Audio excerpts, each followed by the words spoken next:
If you own a pistol brace, a suppressor, or you've been denied an FFL license in the last few years, what I'm about to tell you could change everything. In the last 18 months, the ATF has undergone the most dramatic policy transformation in modern history. 8 major changes. Some are victories for gun owners, some are setbacks. And most gun owners have no idea these changes even happened. We're talking about rules that were enforced for years suddenly being thrown out by courts. We're talking about taxes that have existed since 1934 being eliminated by Congress. And we're talking about enforcement policies that destroyed gun businesses being completely reversed by a new administration. But here's what nobody's telling you. Some of these changes are temporary. Some could be reversed. And some have fine print that could still land you in federal prison if you don't understand exactly how they work. So let me break down all 8 changes, what they mean for you right now, and what you need to do to stay legal. Quick question before we dive in. Are you subscribed yet? Because what I'm about to reveal is a complete timeline of every major ATF policy shift from 2023 to 2026, including court cases, executive orders, and new laws that 90% of gun owners don't even know exist. Hit that subscribe button right now, because if you miss one of these changes, you could be committing a felony without realizing it. Subscribe, turn on notifications. Let's get into it. All right, let's start with the biggest win for gun owners in recent history. Change number 1, the pistol brace rule was vacated and is now unenforceable. Here's the backstory. In January 2023, the ATF under the Biden administration issued a final rule reclassifying pistols equipped with stabilizing braces as short-barreled rifles under the National Firearms Act. This was a massive change. For years, the ATF had approved pistol braces as legal accessories. Millions of Americans owned AR pistols and AK pistols with braces attached. Then, overnight, the ATF said, those are now short-barreled rifles. You need to register them, pay a $200 tax stamp, or face felony charges. The ATF gave gun owners an amnesty period that ended May 31st, 2023. During that window, you could register your braced pistol for free. After that, possession of an unregistered braced pistol was a federal crime punishable by up to 10 years in prison and a $10,000 fine. Gun rights groups immediately sued. The NRA filed a lawsuit. Firearms Policy Coalition filed a lawsuit called Frack versus ATF. Gun Owners of America filed lawsuits. These cases argued that the ATF exceeded its statutory authority. The Gun Control Act and the National Firearms Act define what a rifle is. A rifle is a weapon designed, redesigned, made, or remade, and intended to be fired from the shoulder. The plaintiffs argued that a pistol brace does not redesign a pistol into a rifle. It's an accessory. The ATF can't just redefine millions of legally owned firearms through administrative rulemaking, and the courts agreed. In 2024, the case Mock v. Garland resulted in the rule being vacated. The 8th Circuit Court of Appeals ruled in Frack v. ATF that the pistol brace rule was unenforceable. After losing in court, the ATF conceded. They stopped enforcing the rule. As of July 2025, pistol braces are legal again under federal law. You do not need to register your braced pistol. You do not need to remove the brace. You do not need to pay a tax stamp. The rule is dead. This is a huge victory. But here's the critical detail most people are missing. The ATF could try again. The court didn't say the ATF has zero authority to regulate pistol braces. The court said this specific rule was invalid because the ATF didn't follow proper procedures and because the rule exceeded statutory authority. If the ATF wanted to, they could issue a new rule with different language, go through the proper notice and comment process, and try again.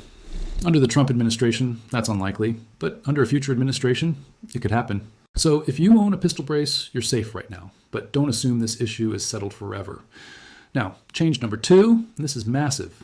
On July 4th, 2025, President Trump signed R1 into law. This law eliminated the $200 tax on suppressors, short-barreled rifles, short-barreled shotguns, and any other weapons under the National Firearms Act. Let me repeat that. The $200 NFA tax stamp that has existed since 1934 is gone for these items. Effective January 1st, 2026, you can buy a suppressor without paying the $200 tax. You can buy or build a short-barreled rifle without paying the tax. You can buy a short-barreled shotgun without paying the tax. This is the biggest change to the NFA in decades. But here's what you need to understand. The tax is eliminated, but registration is not. You still have to fill out ATF Form 4 or ATF Form 1. You still have to submit fingerprints. You still have to get approval from the ATF. You still have to wait for the background check. The only thing that's gone is the $200 fee. So if you've been thinking about buying a suppressor, now is the time. Starting January the 1st, 2026, you save $200. If you want multiple suppressors, you save $200 on each one. If you want to build an SBR, you save $200. Over a lifetime, this could save gun owners thousands of dollars. But there's one exception. Machine guns are not included in this law. Machine guns are still subject to the $200 tax and all NFA restrictions. And remember, you still can't make or buy new machine guns. The Hughes Amendment from 1986 still bans civilian ownership of machine guns made after May 19, 1986. So the registry is closed. Only pre-1986 machine guns can be transferred to civilians, and those cost tens of thousands of dollars. The NFA Tax Repeal does not change that. If you're finding this helpful so far, imagine what you'll learn in my next video where I break down the exact process for buying a suppressor under the new law and the biggest mistakes people make on ATF Form 4 that delay approval by months.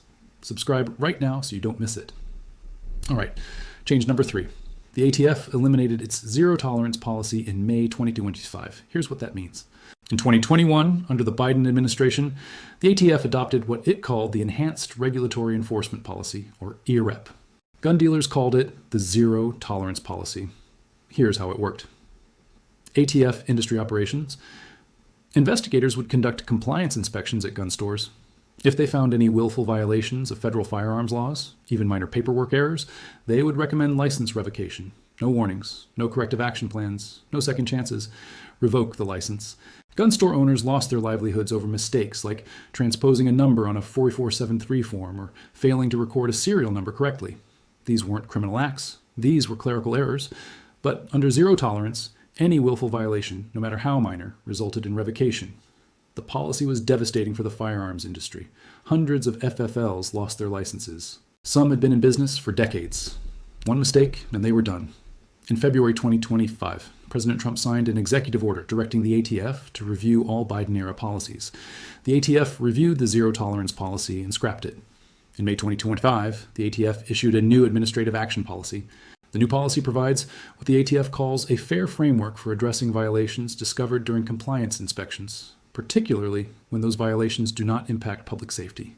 In plain English, the ATF will now consider the severity of the violation, whether it was willful or accidental, and whether it poses a public safety risk before deciding on revocation. Minor paperwork errors will result in warnings or corrective action, not automatic revocation. And here's the other big part. FFLs who had their licenses revoked under the zero tolerance policy can reapply. The ATF will review those applications under the new, fairer standard. If you lost your FFL because of a minor violation, you have a chance to get it back. This is a major win for gun dealers, but it's also a cautionary tale. Policies can change with administrations. What's enforced today might not be enforced tomorrow, and what's not enforced today could be enforced again in the future. Change number 4. In October 2025, a federal court in Alabama permanently enjoined the ATF from enforcing its engaged in business rule. Here's the background. In 2024, the ATF issued a final rule expanding the definition of who is engaged in the business of dealing in firearms. The rule said that even occasional private sales could trigger the requirement to get a federal firearms license and conduct background checks. The ATF created a multi-factor test. They looked at things like how many guns you sold, how frequently you sold them, whether you advertised, whether you bought guns with the intent to resell them, and whether you made a profit. The rule was vague and subjective. Gun owners didn't know if selling 3 guns at a gun show made them a dealer, or 5 guns, or 10 guns. The uncertainty was the problem. People were afraid to sell guns from their personal collections because they didn't know if they'd be violating federal law. The NRA and other gun rights groups sued. The case is called Butler versus ATF. In October 2025, a federal district court in Alabama ruled that the ATF exceeded its statutory authority by issuing the rule. The court permanently enjoined the ATF and the Department of Justice from enforcing several provisions of the rule against NRA members. This is a significant ruling, but here's the limitation. The injunction only applies to NRA members. If you're not an NRA member, technically the rule could still be enforced against you. In practice, the ATF is not aggressively enforcing the rule right now, but the safest move is to join the NRA so you're covered by the injunction, or consult with an attorney before making any private sales if you're uncertain. The bigger issue is this. The Gun Control Act's definition of engaged in business hasn't changed. It's still illegal to deal in firearms without a license. The question is, what counts as dealing? The ATF's rule tried to clarify that, but the court said the ATF went too far.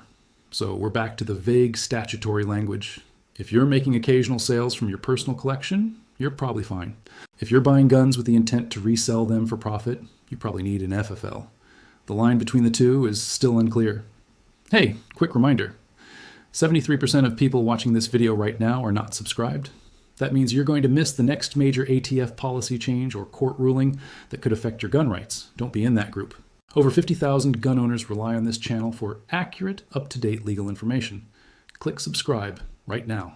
All right, change number 5. President Trump's executive order on February 7th, 2025. We already talked about this in a previous video, but it's worth mentioning here because it's the driving force behind several of these changes. The executive order is titled Protecting Second Amendment Rights. It directs Attorney General Pam Bondi to review all Biden-era gun regulations and recommend how to eliminate or modify them. The order specifically targets reports from the White House Office of Gun Violence Prevention, all DOJ and ATF rules on firearms, the government's litigation positions in Second Amendment cases, and ATF's firearm and ammunition classifications. As a direct result of this order, the zero-tolerance policy was eliminated, the Office of Gun Violence Prevention was shut down, and the DOJ created a Second Amendment rights section. The executive order set the tone for the Trump administration's approach to gun policy: roll back Biden-era restrictions, defend gun rights, treat the Second Amendment as a fundamental civil right. But remember, executive orders can be reversed by the next president. If a Democrat wins in 2028, everything Trump is doing right now could be undone. That's why legislative changes like H.R. 1 are more permanent. Laws can only be changed by Congress. Now, change number 6. The DOJ created a Second Amendment rights section inside the Civil Rights Division in June 2025. This is historic. For the first time in American history, the Department of Justice has a dedicated office focused on protecting Second Amendment rights as civil rights. The office is led by Harmeet Dillon, who heads the Civil Rights Division. The mission of the Second Amendment rights section is to investigate state and local governments that violate citizens' gun rights through restrictive permitting schemes, excessive fees, slow-walking approvals, or outright denials. For example, after the Supreme Court's Bruin decision in 2022, some states like New York, California, and New Jersey responded by creating new restrictions. They expanded sensitive places where guns are banned. They imposed onerous training requirements. They charged high fees. The new DOJ section can investigate those jurisdictions and sue them if necessary. This is the federal government actively defending gun rights, not just passively allowing states to regulate. It's a huge shift. But again, this office exists because of Trump's executive order. A future administration could shut it down. Change number 7. The ATF expanded Brady alternatives in May 2025. Here's what that means. Under the Brady Handgun Violence Prevention Act, when you buy a gun from a licensed dealer, you have to pass a background check through the National Instant Criminal Background Check System, or NICS. But there's an exception.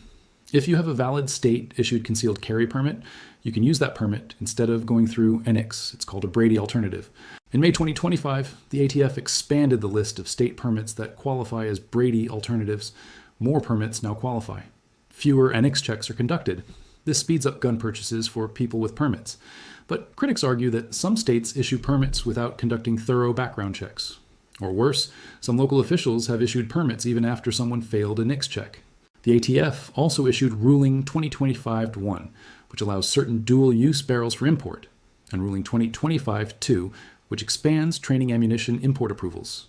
These are technical changes, but they make it easier for manufacturers and importers to bring products into the United States. Now, change number 8, and this is the one loss on the list. On March 26, 2025, the Supreme Court upheld the ATF's Ghost Gun rule in the case Bondi versus Vanderstock. Here's what happened. In 2022, the ATF issued a rule redefining what counts as a firearm to include unfinished frames and receivers, also called 80% receivers, and certain parts kits. Before this rule, you could buy an 80% lower receiver for an AR-15, finish it yourself at home, and you didn't need a serial number or a background check. It was completely legal. The ATF's rule said that 80% receivers that can readily be converted into finished receivers are firearms, and weapon parts kits that can readily be assembled into functioning guns are firearms. That means they require serial numbers and background checks. Gun rights groups challenged the rule. The case went all the way to the Supreme Court, and the Supreme Court upheld the rule. The court said the ATF did not exceed its authority. The court found that kits like Polymer 80 kits, which come with jigs, drill bits, and instructions, can be classified as firearms because they can readily be converted into functioning weapons. This is a loss for gun owners. But the ruling is narrow.